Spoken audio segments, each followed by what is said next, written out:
It's been a long time, my friend. I keep forgetting there's this breakdown here. This is how we first learned to rap, isn't it? I really got to fade that out before that breakdown comes in future episodes. It viscerally bothers me. It's to the molecular, cellular level that bothers me. You know what? I've never heard that before, but I really like it bothers me at a molecular, cellular level. Yes, Yeah. you've just opened my eyes to a whole new way of talking about stuff that annoys me. Like Hank Pym. Like Hank Pym. And the what is it? What Pym? What do you call it? The drops from Ant-Man. Anyway, it doesn't matter. Hey, Drew. You've lost me, my friend. If you get into the Marvel world, hey Andrew, what's going on? Hey, welcome to Drew J's Talk. It's been a while, brother. It has been a while. I would like to apologize to the masses, to the millions who tune in. I would like to say sorry, but here we are. I dropped the ball, Drew. I actually got sick. I think I don't want to say. I think I got COVID. Oh, really? Last week we were gonna do a show last week, and I just didn't have the gas in the tank. Feeling good today though. It's July 12th, Friday. I think this is your favorite day of the week, isn't it? It very much is my favorite day of the week. This is when people stop sending me emails. My job, you don't really have weekends because I don't work regular hours, but starting around Friday 3:30 is when people stop emailing me. And so that's my way. The rest of the world starts to leave me alone, so I don't have to worry about, dealing with the way all of the rest of you live your lives. So I enjoy my little freedom. If you want to get a hold of Drew Dudley, you got to email him at 3:31 on Fridays. Yeah, you'll get a hold of me on Monday morning. I got to tell you, though, I've had a lot of fun because I was traveling and not feeling well myself. So over the last 48 hours, I've watched 25 Blue Jays in 30 games. So I have to admit to all of our loyal fans and listeners that everything you're going to hear from me is based on what I read and the highlights in Blue Jays in 30, all of which were watched in the last 2.5 days. So this should be an interesting version of Drew J's Talk because instead of getting to listen to Buck and the gang talk all the time, I only got the true nuggets. Well, those nuggets are good. Those Blue Jays in 30 shows are quite nice. They're I'm thankful for them. They put them out real quick, and it's a whole different way to watch a ball game. Obviously, there's a lot of things that have happened over the last month. This is a positive show. That's why we started Drew J's Talk, Drew. But we can be honest with ourselves here that the Jays haven't been as successful, certainly in the wins and loss column, as probably we wanted them to be, right? True. Like I think that's still positive.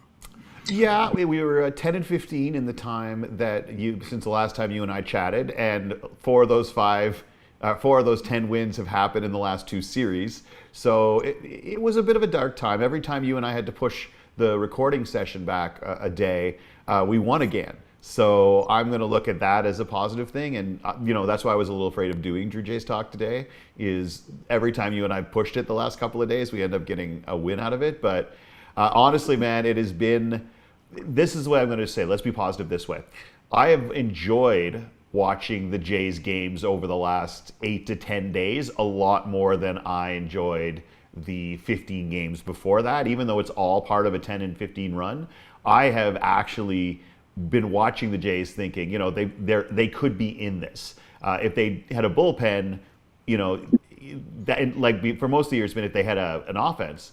Now it's been if they had a bullpen because the game's been more fun to watch. I don't know about you. I've made this argument many times that I like watching baseball whether we're up or down. There is a warmth, especially I was feeling this yesterday watching the afternoon game with San Francisco. The condo that Emily and I live in. There's a gentleman who he was at the front desk, and he's a massive Jays fan. So anytime I go for a walk to get the mail or whatever, we'll have a 5-minute chat. And we're talking about the San Francisco game. There's that California light, and it's hitting those guys, and you're seeing the fans in the stands. They're They're having an ice cold brew. They're having a hot dog, Drew. They're having a snow cone, and it's summer, and the grass is green, and you see the flagpole and just the McCovey Cove, the water. The kayakers are there. They're waiting, and they might get a home run ball, maybe from Spencer Horwitz. But there's a lot to love about baseball, even if the team doesn't win. Now, am I a psychopath? No. Do I? Am I a want? psychopath? No. Which is typically what any psychopath will regularly tell you. It's a clear giveaway. Yeah. Do I want Trevor Richards to finish off that inning a couple of games ago? The wild pitch ends the game. It's disappointing. It's sad. But am I going to say blow the team up and fire John Schneider? No, I'm not going to. John Schneider did not instruct Trevor Richards to throw that ball. He put him in a situation that he believed in him. And, I will go to battle for John Schneider. Like, I'm not one of these guys that says get rid of him. So, yeah, I've blabbed a lot just now. Wins and losses are going to be forgotten. I'm one of these guys that, like, I had to work really hard to remember the Texas Rangers won the World Series last year. Baseball's still baseball, whether you're winning or losing. Yeah, I guess the way I look at it is that ultimately results are going to determine the quality of the entertainment that we get, right? So, I don't want to necessarily go through another 2 or 3 years where it's just no fun to watch the Jays. And as you say, you love baseball anyway, but it's nice to think in the back of your head that we could pull this one out. And any baseball team can believe that 33% of the time. Like, every team's going to win, Every team will win 52 games, every team will lose 52 games, or 54 games, every team loses 54. It's what you do with the other 54 that matters. So for me, it really is, ultimately, it's not all about wins and losses. It's about whether the team is competitive, which I feel that it is more competitive in the last 2 weeks than it has been. You couldn't really miss. And it's whether, like, for me, I like to have that competitive feel in September. It is hard to stay invested in a team that is completely out of it, where if they win or lose doesn't matter. Like, it's so much more magical to go to a baseball game when the outcome matters as the sun is going down on a beautiful day as the wind blows off the bay, right? So for me, it's about the whole package, because part of the whole package of the baseball experience is the belief and the hope that it's going to be your team's year. And for me, the period from when it's just not going to happen, like, let's look at it this way. Even if the Jays sell at the trade deadline and and then all of a sudden we've got more of the young guys up there, I'll still be excited to get to watch that, especially if the Jays remain competitive throughout the latter part of the year. Like, for me, it'll be like, can we win July? Can you have a winning record in August? Can you have a winning record in September? So what I'd prefer to do is to have something to continue to look forward to. So I'm with you on the fact I want to keep it positive, but I guess my way of looking at it is that I prefer the losses not pile up way more than the wins, because what happens then is the overall product that you get to watch goes down. Like, will Vladdy and or Bo get dealt? I don't know. But I know I would enjoy watching the Blue Jays less if they did, because I wouldn't have the opportunity to watch those talents. Now, Bo's having a rough year, but you know what I mean? So was Vladdy, until he really wasn't. So It was so bad that I think people are greatly underplaying how good he is right now. Well, you've said a lot of things here, Drew, and I want to address some of them. I would never go as far as to say that you're a fair weather fan, but there are people who are fair weather fans, and they make a lot of noise. They make a lot of noise on social. They complain a lot. They're the ones that are asking for people to get fired. Even our good friend on our West Coast correspondent, Brett, he was saying, bring up the kids. Well, they brought up the kids. The kids are up. And by the way, Bo and Vladdy are still the kids. Yeah. So this chatter that the kids in AAA, bring them up. That'll change everything. It doesn't always change everything. Sometimes baseball, like, listen, there's 30 teams and only one of them's going to win the World Series, right? So this idea that you got to be competitive, I understand. we're 43-50 right now. 7 games below 500. It's not great, but that's not embarrassing. The Miami Marlins are 32-61. That's what I would call embarrassing. But what's interesting? I'm looking at the standings here. Chicago White Sox. What's their payroll? Yeah. Okay. Well, I'll look it up. But Chicago White Sox are doing worse than the Oakland Athletics. Do you think anyone was going to do worse than the Oakland Athletics this year? Chicago White Sox 27-68. That's pretty terrible. If we were 27-68, I might be saying a lot less. But we're 43-50. And we play the Yankees and the Orioles, and not. We're 8.5 back on a wild card spot, and we still got half of July, all of August, all of September. We got 10 weeks, man. That's a lot of time. So would you sell at the trade deadline? I would not sell at the trade deadline. You would not sell at the trade deadline, really? I'm a hold Pat. Pat Gillick. If it worked for Pat, it works for me. Stand Pat. Really? No, listen. What do you mean by selling, though? Are we talking about Bichette? Are we talking about Goff? No. Let's talk about this, because there's a Positive Jays podcast. So I was thinking about retooling versus rebuilding versus being positive but acknowledging the way things are this year. And one of the things I started thinking about is, okay, what is the good if they have to retool? Like, what is the good if they're out of it this year? Like, how do we look at the positive side of that? And I looked at it, and here's a couple of positive things. There doesn't seem to be a significant urgency or perception amongst the front office that it's going to be a rebuild. So that horrible go through 8 years of just torture like the Baltimore Orioles did, and then hope that it all works out on the other side, because those don't always work either. Or there's the sort of the retool, which is strip things down except for some core fundamental parts and rebuild around those parts. For me, I think the Jays are in an amazing position to retool.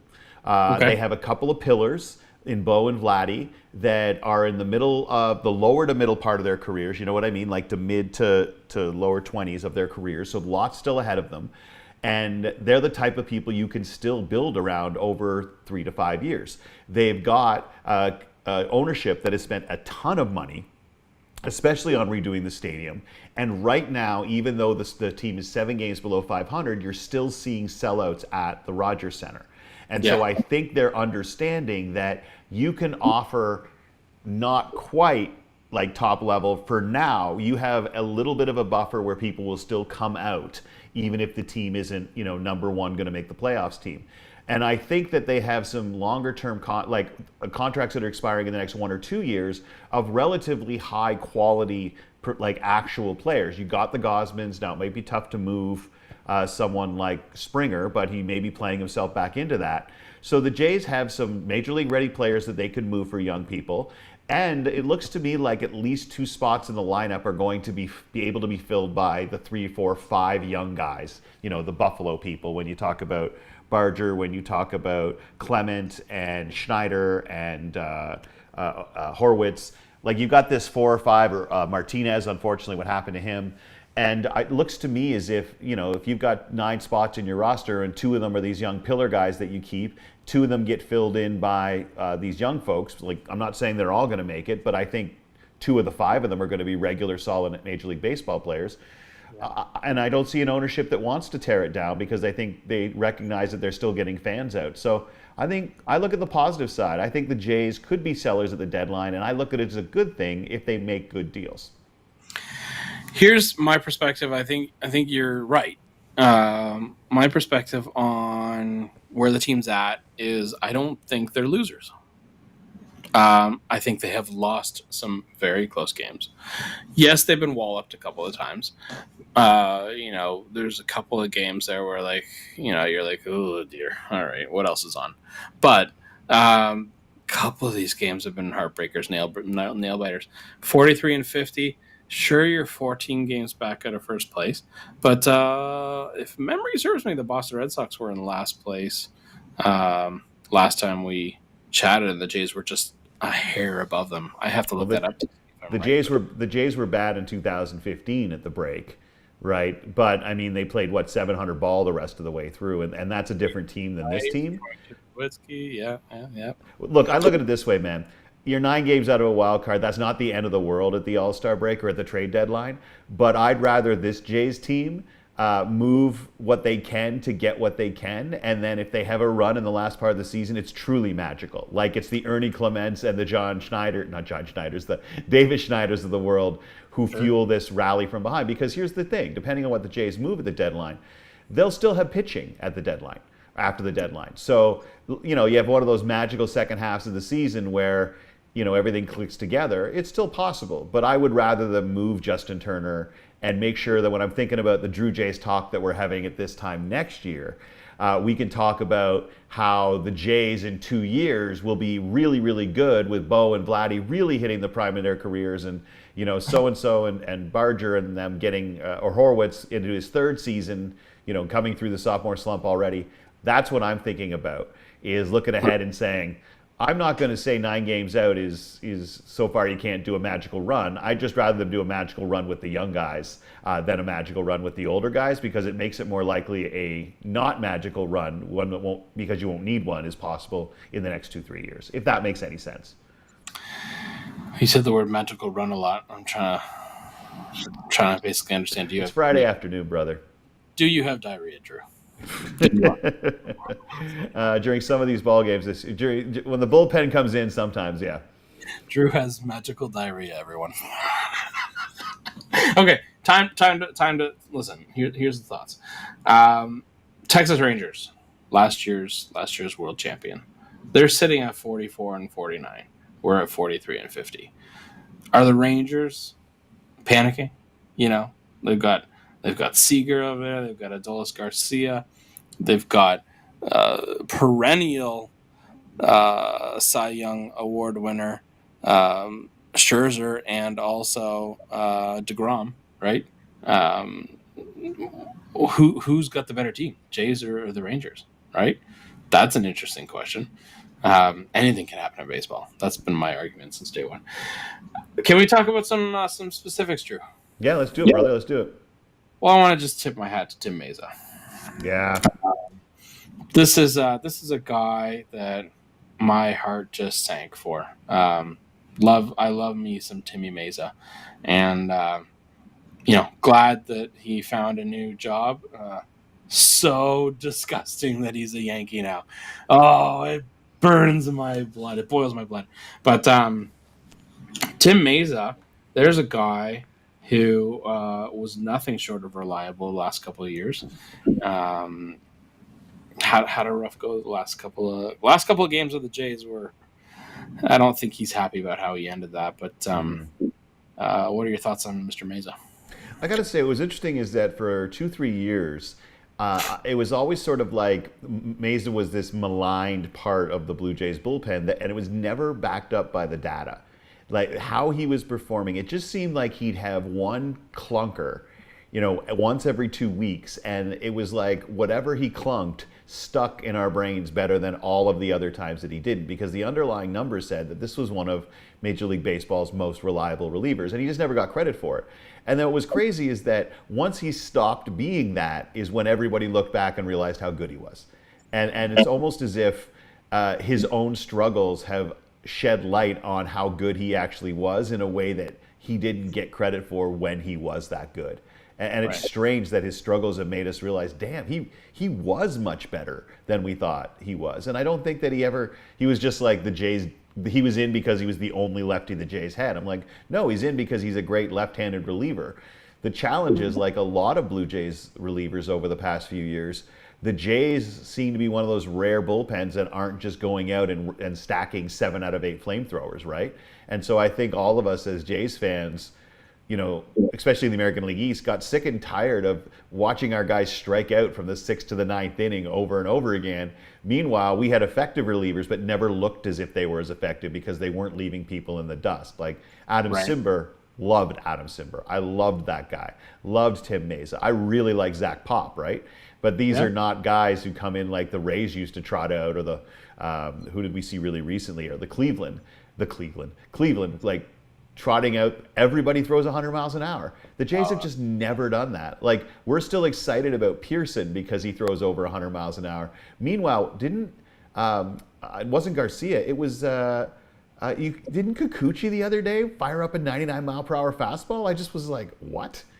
Well, speaking of Kikuchi, right? I was gonna talk about him in a minute, but since you took us there, um, if you are a seller at the deadline, aren't you thrilled at Kikuchi's last performance? With did he get 11 strikeouts in 6 innings? Yeah, it was 11.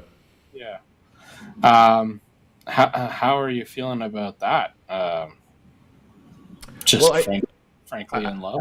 I think the people that might benefit the Jays the most in terms of getting a return on their investment, and we got to remember too that with so many more people the Jays haven't been in this position for a few years, but with so many more people in the potential hunt for playoff spots, sellers really do get better packages, right? Like, look at that Juan Soto package now. I mean, the Yankees are certainly thrilled to have Soto, don't get me wrong, but wow, right? You think the Jays don't have a Juan Soto, but I think that you've got George Springer, you've got Kikuchi, let's Justin Turner swinging the bat like half decently. So in terms of guys performing at a way that might make them more appealing, they're doing it at the right time. They really are. So it's the same thing. It'd be great if Danny Jansen started taking the ball deep. The challenge is, let's say that a couple more heat up, the number one assets that you've got that could potentially get a good return, they start heating up. What we as fans start to do is, well, if they're heating up, the team's probably getting better, right? Because now we've got Kirky's hitting a little bit. Now Jansen hits a little bit more.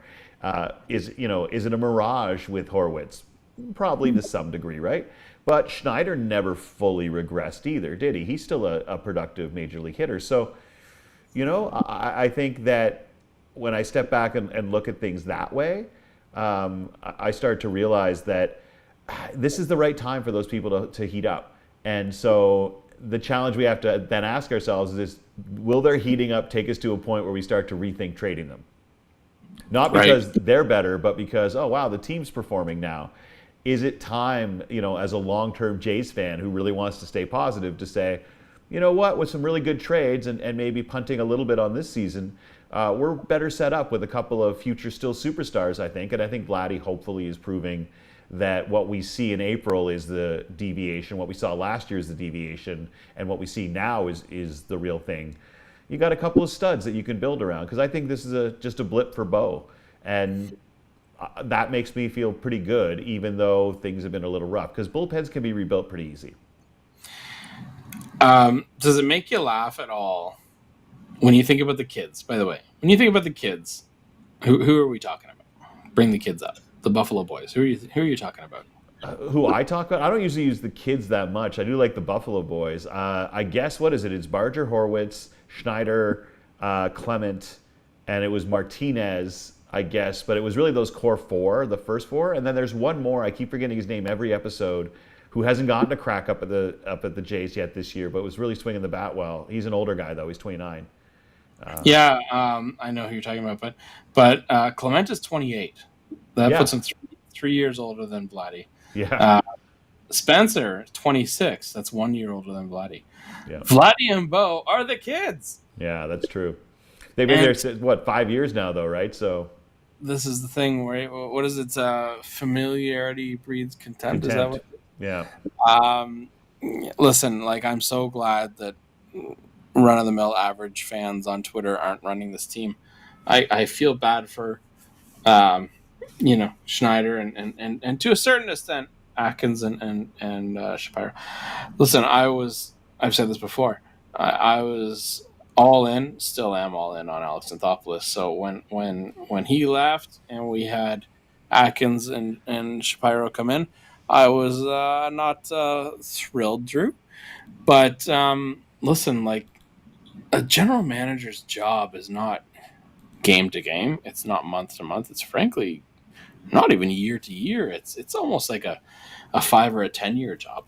And so you change management.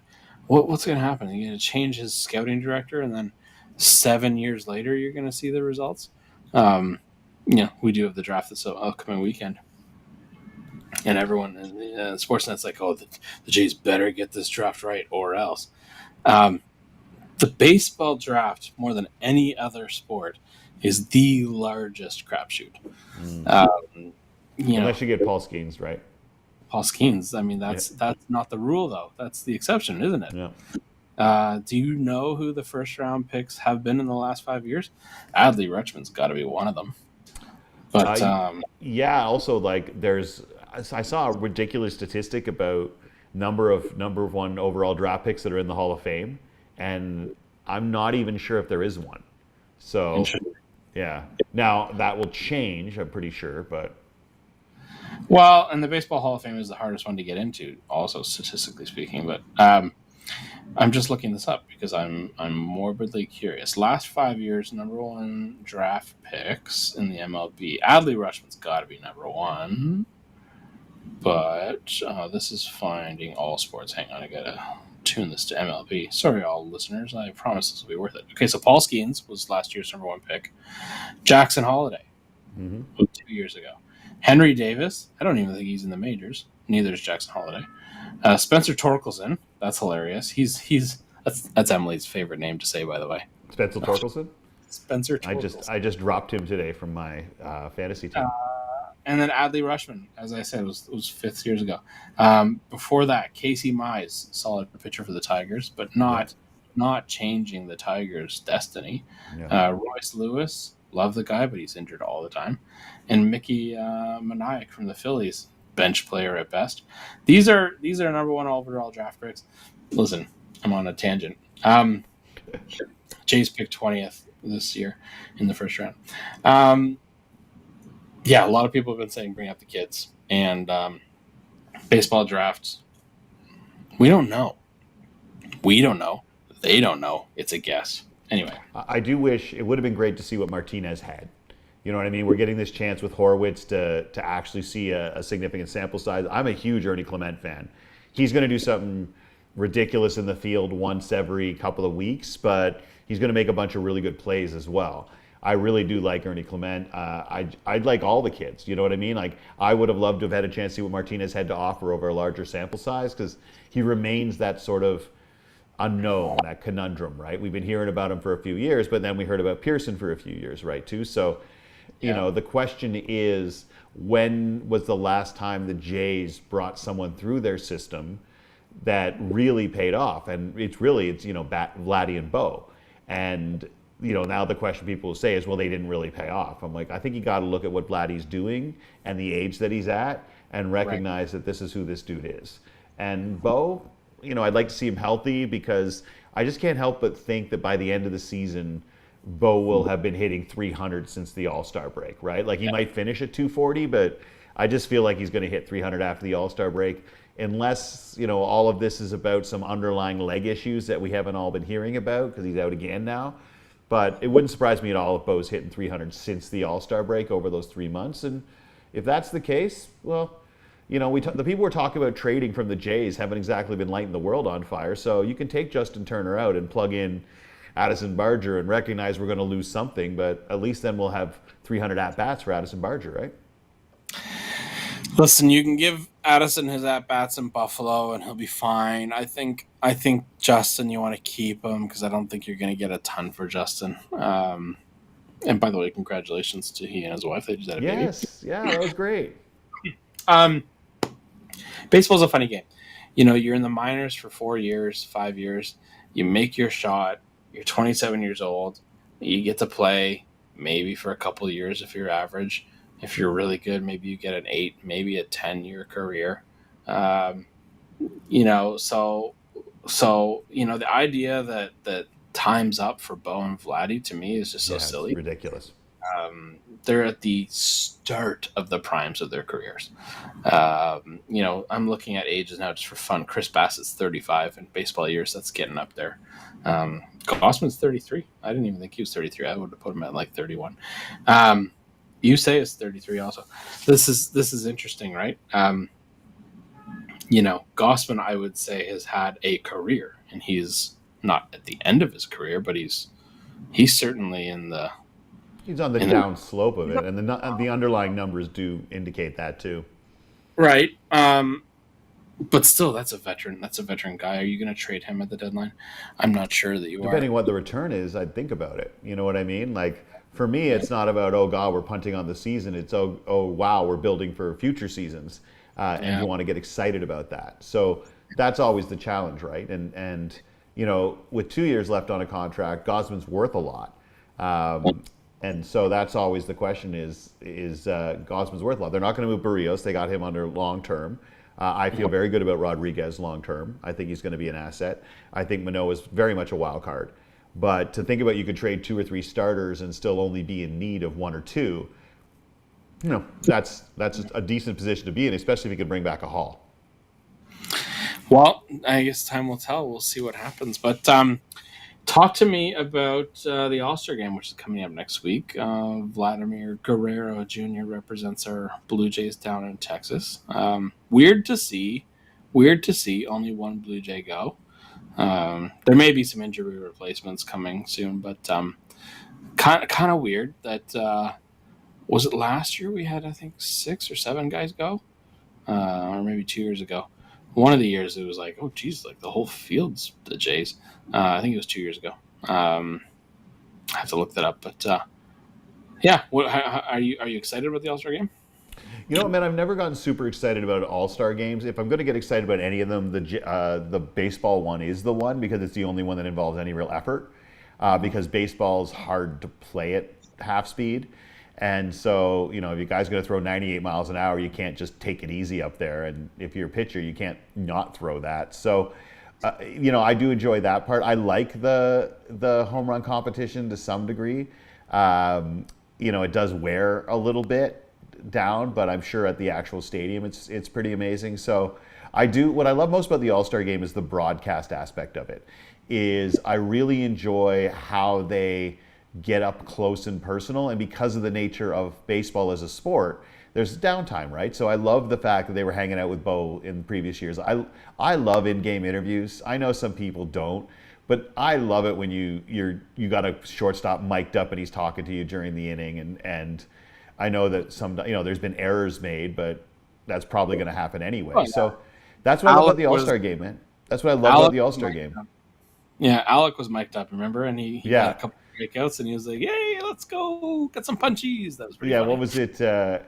He was asked to throw a backdoor slider by John Smoltz, and his response was "sexy," and I just loved that he was like "sexy." Remember when Alec Manoah was an All-Star? Oh, he still is to me, bud. He still is to me. Love that guy. I'm all in on Alec. I do. Well, I'm all in on IKF. So before he got injured, I had him on our notes for next time we talk Drew Jays talk. I was like, we got to make sure we give some, because IKF is having a great season, but of course we got what's the word for bias? More recency bias. That because he's been hurt for a week, no one remembers that he was like hitting 400 for about 10 or 12 days before he went on the IL, and that's just how he's been the entire season. So there are things to look at this season that I've liked, and I like the Kirky swing of the bat now. I like that. It's great to see George Springer being that guy again. It's Vladdy's been tearing the cover off the ball, right? So Horwitz, I just named 5 or 6 guys in the lineup, all of whom are going. Is it too little, too late? I don't know. But I'm going to enjoy the fact that it's going right now, because it makes watching the games a heck of a lot more exciting. I feel bad for the starters because they didn't get any help, and now they're not getting any backup. So that's tough. Well, I want to. Speaking of highlighting IKF, that's a good note. Hope he gets back. And it was an oblique, right? Was it an oblique or was it a knee? No. You know what, man? I can't remember. I think he felt something in his knee. Anyway, hope he comes back soon. Dalton Varsho. Yeah. What a special guy. I mean, he could hit 0 and I still want him out in the field. That's a guy who is going to have some he's going to have some ouchies. He's going to have some bruises underneath that uniform, Drew. I'm not sure he has 1,000 or 1,500 major league at bats yet either. I was reading that about he had missed some time with injury. He's 25, 26, 27 years old, but he's got relatively few major league at bats. When you take everything into account in terms of when people hit their peak, because it's not necessarily about age. It's really about number of at bats and plate appearances where you start to see things change. So 1,700. He's got 1,723 at bats. yep. 28 years old. So that's 2.5 seasons in the majors, right? Like that's it. And he could hit 30 home runs, and he's going to be a great defender. I don't understand the Moreno part of that trade. Lourdes Gurriel for Dalton Varsho made total sense for both teams and both players, 100%. And a throw in from the Jays to sweeten that pot a little bit because Varsho's younger, maybe has more upside long term. Cool. The number one prospect, it still boggles my mind. Yeah. I will have the front offices back on all kinds of things because they nailed it with Kikuchi. They nailed it with Barrios. Like you go through all kinds of relievers that they picked up. Trevor Richards. Like they did a lot of good things. That trade makes zero sense to me. It's like all I know is if I hit that in franchise mode, I would have gotten trade rejected from any piece of AI. And so like I can only imagine the Arizona room when they said yes to that. Well, we're gonna be seeing the Arizona Blue Jays tonight with Grichuk batting second. It looks like Gurriel Jr. and also Moreno. Actually, pardon me, that's not the batting order. That's just the roster. I was going to say Randall Grichuk is batting second for a Major League Baseball team this year. I apologize. I'll figure that out. But that's that's just the preview. I'm on MLB.com. Yeah, Jays are on the road. They're in Arizona, so it's a 9:40 Eastern time start tonight. But yeah, three former Jays in the lineup. Again, I have to double check they're in the lineup, but I'd only take one of them back. Like, no disrespect to the others. I'm definitely not a hater. Which one? There you go. Like Lourdes was still an adventure in the field, and boy, he could hit when he's locked in. But that was a big, long swing. And hey, I got nothing against our boy who played center field. Loved him, but Grichuk just struck out too much. But don't forget, for me, it was Colby Rasmus, one of my most hated Jays of all time. Sorry, we don't hate Jays. One of my least preferred players of all time that he was kind of replacing. So you could have put one of those green TD Bank couches out there, and I would have felt it an improvement. That's funny. I want to see that. Why didn't you like Rasmus? Why didn't I like Rasmus? Yeah. Because that dude struck out more times with the bases loaded.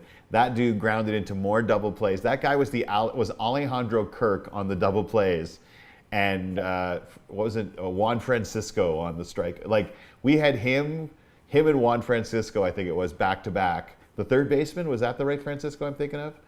And it was rough, man. It was 8 strikeouts a game from out of the 7 and 8 spots.